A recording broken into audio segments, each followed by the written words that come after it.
So, I'm reading from King and King by Linda DeHaan and Stern Nealon.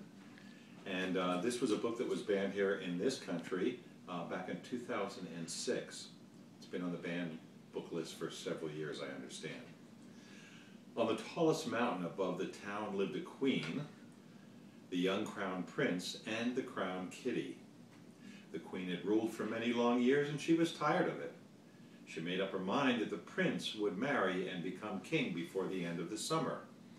"Wake up," called the queen. "We're going to have a little talk, you and I." "I've had enough. You're getting married, and that's all there is to it." The prince pushed away his breakfast. He couldn't eat a bite as the queen talked on and on and on.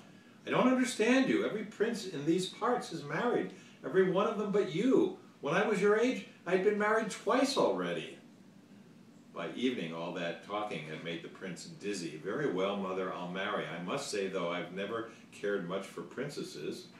To your future happiness." That night, the queen found her list of princesses and called every castle, alcazar, and palazzo near and far. The very next morning, a crowd waited at the gates. Princess Aria from Austria sang a thunderous opera for the prince. No sooner had she finished than she was shown the door. Princess Dolly had flown all the way from Texas with her special magic act. The crown kitty was happy to assist, but the queen and the prince were not amused. Next came the funny little princess from Greenland. The prince didn't hit it off with her either. So he really didn't mind when his page promptly fell in love with her. "Boy, those long arms will certainly come in handy when waving to the people," said the prince. As fast as her elegant legs could carry her, Princess Rajmashputin from Mumbai stormed out of the palace. The queen and the prince looked at one another sadly. None of this was quite what they had expected. "Wait," called the page.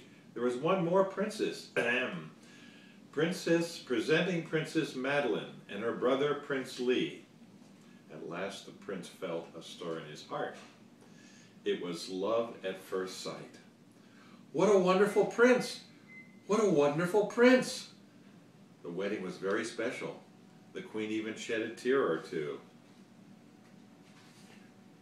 The two princes are known as King and King.